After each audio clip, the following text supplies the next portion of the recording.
Good. Okay, Ethan is back on the podcast. I think we did it about a year ago today. We're talking about his other films. This one he makes really interesting films. Let's put it that way. So I want to talk about we'll talk about your hospital art in a few, but I want to talk about Swiss Cheese Holes because it's a very interesting film, and it's about you going to Disney World with your family, which is a very common thing in America, Canada. But this Disney World has a different connotation for you personally, right? And really, it's a film about being a father in many ways. You being a father yourself, and basically being the son to your father. So tell to people what happened at Disney World for in yourself when you were a child.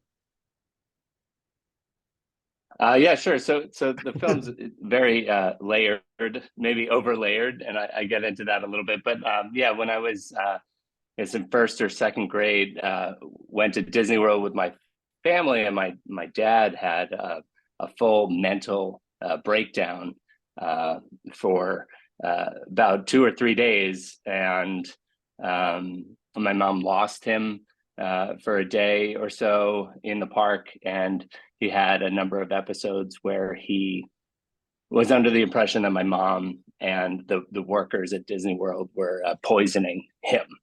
And I don't recall most of that from my own childhood, but I do, remember my mom talking about those stories kind of briefly. And then when I was going to bring my own children to Disney World for the very first time, kind of re-brought up a Yeah. lot of those other ideas. And I was like, okay, this is a place to explore this a little bit. Why don't we make a film about it? Which, generally speaking, the average person doesn't do that. But basically, you're not the average person, I guess, right?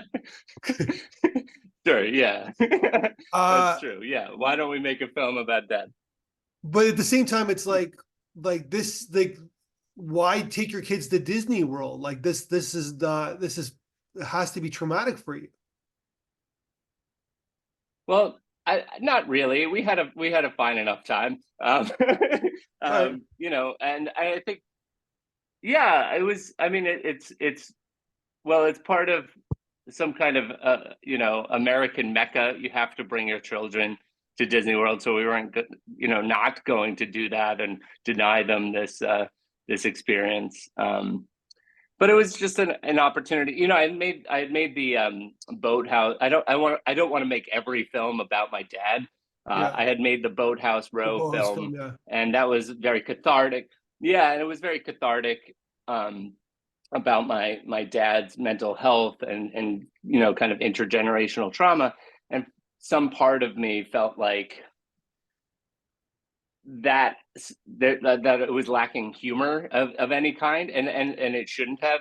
That was a dramatic Yeah. documentary.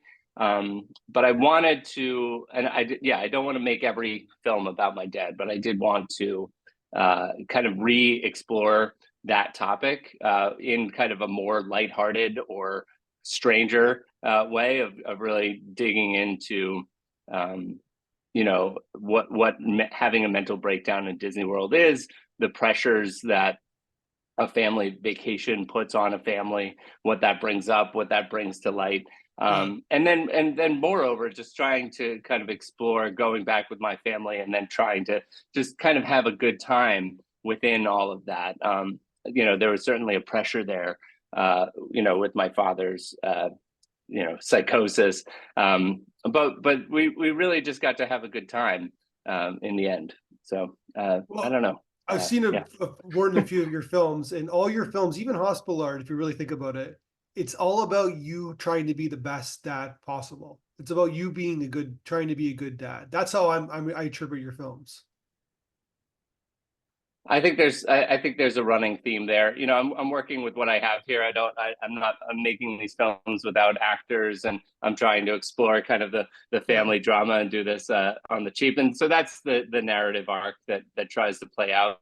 But sure, I mean, I grew up with this father that was in and out of hospitals and not doing well for He was most absent. of his life. And He I was think absent, right? he was around.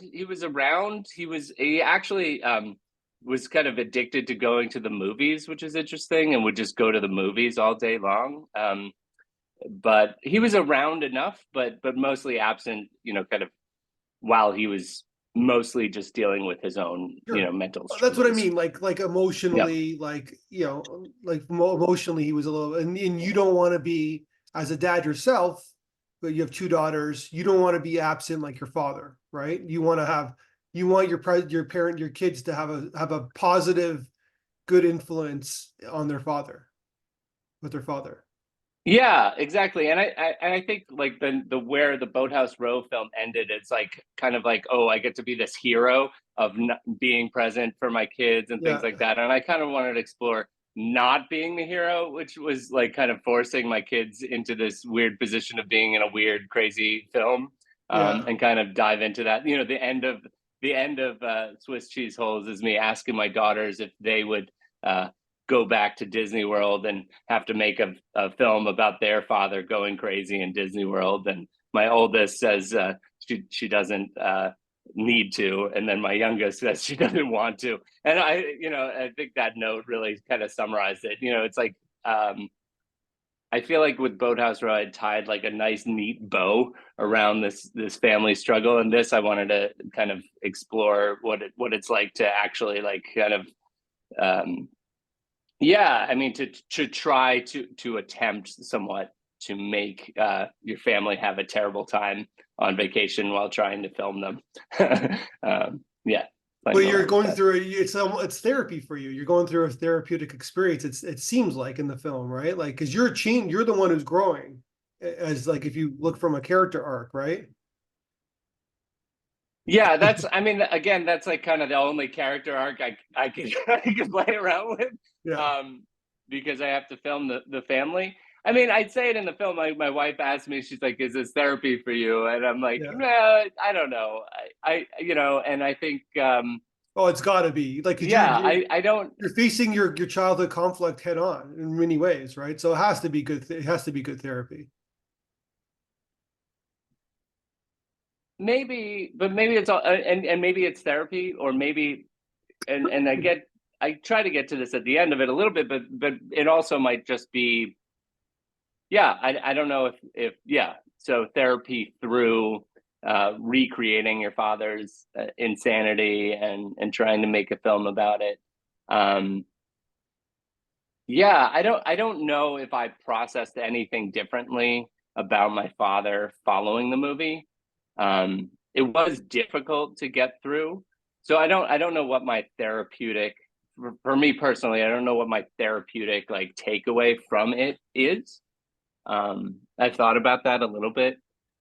Except that message kind of at the end where it's like, I'm not trying to make fun of my father or this other Yeah, director, but making fun out of those kinds of things is more like a way of life for me, I guess. And yeah. and a lot of my films are trying to portray that to some degree. All right, so let's talk about the film itself. It's 21 minutes long. You show us Disney World in black and white. I'm just kind of get to the brass tacks here. The film was in black and white. Was that always the choice for you? Like, were you always going to make this film in black and white? Yeah, I was like black and white documentary all the way. Keeps me from having to worry about color correction and things like that. But it was also playing with this Escape from Tomorrow film, Thematically, it works. Yeah, which was shot thematically. It works. It keeps it kind of dark, and yeah, I just was like, okay, black and white documentary really feels like it'll fit this. And then, all that kind of pop of the cheese color can kind of come through a little bit more. And Randy Moore had made Escape from Tomorrow in black and white, and that was a choice that got questioned a lot and was kind of interesting. And that film and that the idea of that film was kind of playing throughout my head as I was kind of writing or trying to figure out the plot of this. Yeah. so the you show your house, and you're inside your house, and it's like it's got that middle America, middle class vibe to it, right? For the audience, I guess, right? Might Yeah. not be the, like, it's Yeah, like got sure. Yeah, the white exactly. houses, right? You know what I mean? It's Yep. almost like the white picket fences, but then there's a certain, you know, flair Yeah. to it. You have your own individuality in the house. You're going to Disney World, right? You got two kids, you got a wife. Yeah. Yeah. Yep. Yeah. Yeah. Yeah. Right. We're living the dream, so to speak. So to speak. And then you're you know, you're always having trouble backing out. Like, and I like that sequence actually, like that. You tried that, was that a real thing that happened? You put the camera and you tried to, like, you filmed yourself backing out of your house with the camper? We did. I hammed it up a little bit for the Sure. film. But yeah, sure. Yeah, Because yeah. it's busy, it seems like a busy Um, street. It's not an easy thing to do. no, it's not. We have struggled with that. That's a that's a tough thing. Yeah.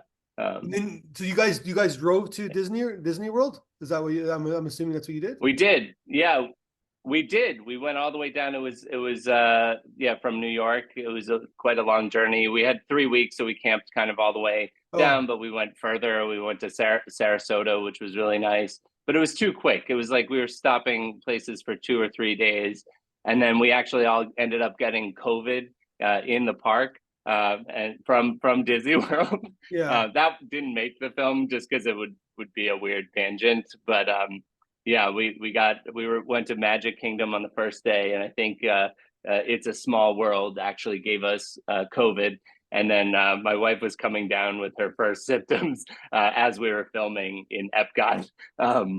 So I was trying to film, and she was running off to the bathroom. um, Yeah. but yeah, so and then we had to drive all the way back. Yeah. So that's part of America too, right? Like, you know, if you're gonna get COVID, you might as well get it at Disney World, right? So it kind of defines Yeah, the 20s, I guess. It defines this decade that we're in right now, right? So yeah, totally. Yeah. so okay, so there's something about watching Disney, well, because because you kind of tie in with the old kind of like Mickey Mouse shorts, which I saw, and they're like the Swiss cheese, and so it kind of like a black and white film, so it kind of ties into that motif.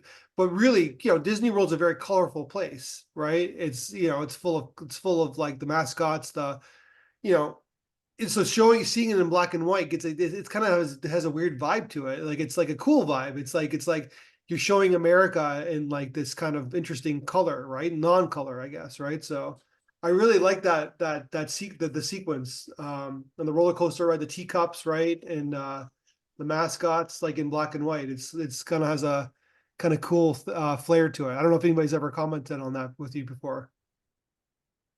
No, thanks. Yeah, no, that's great. Yeah. Yeah. I think there is this kind of underlying, Yeah. American dream aspect of this that's running through, and how that's, uh, you know, something about that not being attainable, or something about just our own mental health getting in the way of that. Yeah. There were a lot of fathers yelling at their kids throughout the. I was trying to film that a little bit, but that felt weird to be, add in, all these strangers or whatever. But I remember walking through the park in the summer and just being like, "Well, this is what the movie's about." There were dads freaking out at their Yeah. families, and I think it's just like the pressure of the heat and the amount of money, and then also this idea that like everyone's gonna have a good time. Well, there's a That lot of was the pressure, original right? title for the film, was like, Yeah, yeah, there's a lot of pressure to have a good time because it's fucking expensive. Like, let's call it like what it is, yeah, right? It's not cheap to go to Disney World, yeah, no, right? Like, no, yeah, they it make is you wake up at busy. 7 a.m. and get Yeah, on an app, and you have to like be on your phone the whole day, making sure you're getting the right rides and getting your kids the right experience. And then, yeah, it's kind of a wild place. And I thought, why not add making a film there to all of that pressure? yeah, exactly. Well, okay, so let's talk about that then. Okay, so it was the 3 weeks. I love the camper, you know, because it shows that you're not like some I'm just calling it what it is. Like, it's not some uppity family where like you just like go to the Disney hotel and like, you know, on a plane, and you're like, oh, Yeah, poor sure. me. But even though I can spend $40,000 to go to Disney World, right? Basically, but you know, Yeah, okay, sure. but Yeah, the, yeah, the yeah, camper yeah. aspect, like you're living it. You're living the America, you know, you're going in the America campsites, you're, you know, it's cool. It's a cool little aspect. So tell me, okay, how many hours of footage did you shoot for this film? Uh, yeah, it really wasn't that much at all. I think I had maybe, mm, yeah, maybe an hour worth of Oh, footage really? from the park. Yeah, that was kind of part of the deal with my wife, was that I wasn't actually gonna film the whole time and ruin our Yeah, vacation. yeah. um, so incorporating the Escape from Tomorrow film helped with some of that. Yeah, I had about, interviewing my mom, I had to cut down a lot. So there was about, a half an hour of interviewing my mom, and then a half an hour of me and my wife, kind of talking and debating how dumb an idea it is Kitchen to table scene. make It's a this great movie. sequence. Yeah. Um, yeah, thanks. Yeah. Um, so yeah, so about 3 or 4 hours of footage in total, um, and then bringing that down. It was quite a process. I showed some early drafts of it. I was trying to figure out a way to kind of wrap it up in that last sequence, with the Swiss cheese holes diagram. Yeah. That did not work for a long time, and was something that I redid like 6 or 8 times, just to like get that to work and get all of these disparate pieces to coalesce in Mhm. the end of it. Um, and I had shown like an early draft to some friends like very late at night, and it did not go over well. And some of my early feedback on it was kind of tough. Like people were losing elements. Some of the pieces weren't lining up, and so I really dug in there. The editing process on this took 5 or 6 months of Okay. really diving into that and redoing it. So that was kind of the heavy lift of this film. Yeah, that was what I was curious about because but then you have to, I'm sure I'm assuming you're figuring out the narrative too, right? In editing, like you're doing all this footage, you're interviewing your mom. You kind of have an idea what you're trying to say, but then it all kind of the footage has a life of its own, I guess, right? Yeah, totally. Yeah, and original idea was for you know it to get really crazy, in the park, and then my wife and I get like a divorce, and then I'm living alone, because I made this film. That was That the could still initial happen. You idea. know what I mean? It could still happen. I'll let her know that. Don't give her any Um, ideas, right? Yeah. that was kind of the idea, but then it was like, a friend that I had pitched that to was like, that's just like too fictional. You're kind of playing around with this fictional element of recreating these different elements, and so just go to the park and then figure it out. And I did like that. Usually, like with most of my films, like I have every single kind of shot and the full narrative figured out before I go in, but Yeah. this was a different process of like kind of weaving through all these different storylines and trying to find a conclusion that would feel like it worked. Yeah. Yeah, 100%. Well, it's a really interesting film, that's for sure. So I hope it serves you well. Let's briefly talk about your other film, Hospital Art, which it seems like Yeah. a cinema verite, I guess. Where I'm assuming you didn't think about the film, you just started shooting. Like it's basically about like all this kind of crazy art. Your daughter got hurt at a park, which is unfortunately sometimes common with kids. They get hurt at parks, and you had to go to the hospital emergency room, and you end up seeing like some really interesting art, I guess, right? And that's what your brief film was about. Yeah, brief film, shot it while we were there. We had just gotten back from our trip to Disney World, and so Okay. we were exhausted, and we had maybe 4 or 5 days of trying to like kind of recoup from our vacation, and then this happened, that weekend, and kind of sucked everything out of us again. So I was already kind of in the shooting mindset, and I was like, okay, it feels like.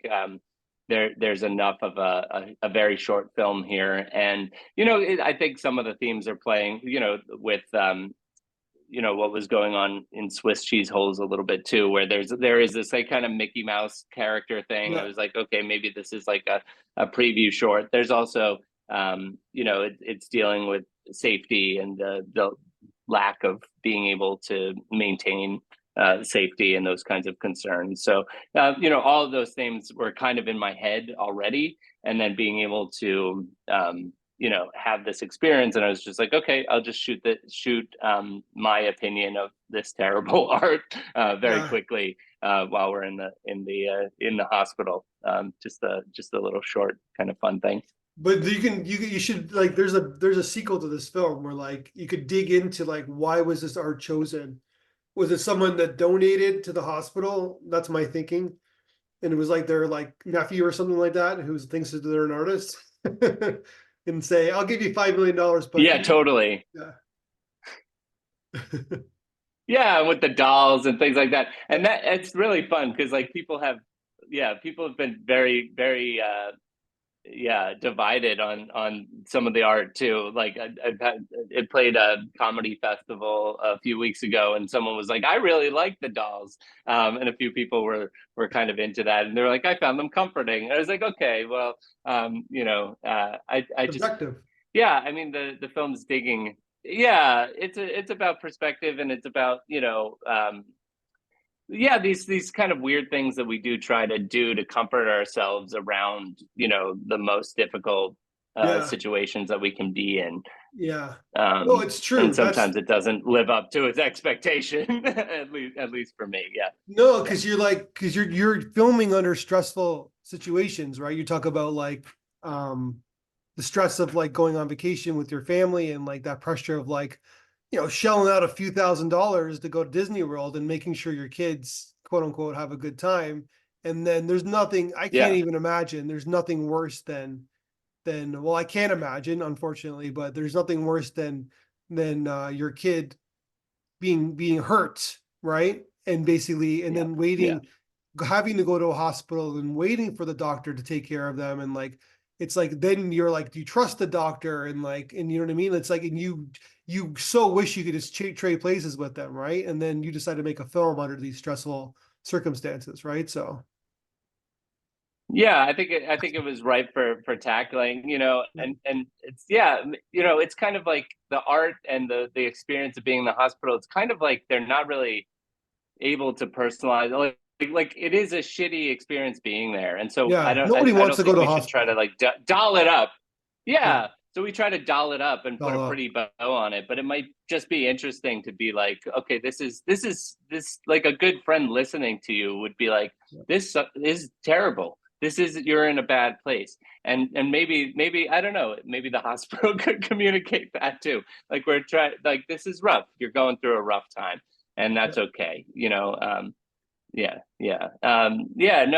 was certainly an interesting thing. And the hospital, I think, figuring out, afterwards, I like your idea of diving in and seeing what the reasons for people bringing the art in. How did it get there? Whose nephew was making a painting? Yeah, I like that a lot. Or who decided this? It was like, did they go to the committee? Like, there's usually a hospital board of directors, right? And it's like, did they have an hour conversation about what art to bring in? You know what I mean? So it's always interesting, right? Yeah. Yeah, I think I also made a mistake that night. Like, I couldn't sleep, obviously. My daughter was, like, lying next to me, and so I just rewatched Persona, which was a bad choice in the hospital. It kind of set, I think, a weird tone for the movie. Yeah, it was a weird choice. You generally go with the brainless comedy, right? When those circumstances. So yeah, but I wanted to dive into Persona for some reason and really dig into it. I don't know. Listen, I remember taking my daughter to the emergency room, and it's infuriating because it's like, so I don't know how it is where you are, but it was like such a long time to wait, right? And it was like 8 hours. Yeah. That's crazy, right? So that's nuts. Yeah. But what do you do? Well, we have socialized medicine in Canada, so we're not going to complain about anything. But it's just a little bit. It's a little bit nut. It's a little bit nutty, right? Like, it didn't. Yeah. You could just rub that in, though. That's all right. You guys are doing good. That's great. with socialized medicine. Good job, guys. Oh, sorry. Yeah. Yeah. No, it's okay. Yeah. What is there? Yeah. Yeah. Sorry. But there's only like 40 million. I guess what they say 40 million. Well, you have Obamacare, but there's only 40 million people who are not don't have coverage, I guess, right? If you want to like go on a quick segue. Yeah. No, yeah, and we're teachers, so we're okay. But What's that? yeah. But it My is wife and I nuts. are in education, so we're okay. Yeah, It is a nuts. little. Yeah, If you want to go down that rabbit and hole, access is, it is a little nutty, like from an outside perspective, like even around the world, right? Like how does the richest country not have socialized medicine, right? It's a class problem, right? Like they don't give a exactly. shit No, exactly. about poor people, right? So Right. yeah, Yeah, exactly. Yeah, exactly. Yeah. That's that's the long form version of hospital art. It digs into that a little bit too. Yeah. no, exactly, If right? I And were it's to make that. that's what I mean. That's Yeah. what would be a great documentary. It's like what rich kid basically got this art. I'm saying that hypothetically, right? If in case that shows you Sure. what the issue is, right? Right? Like that there's a problem here. There's a class problem going on, right? So Yeah.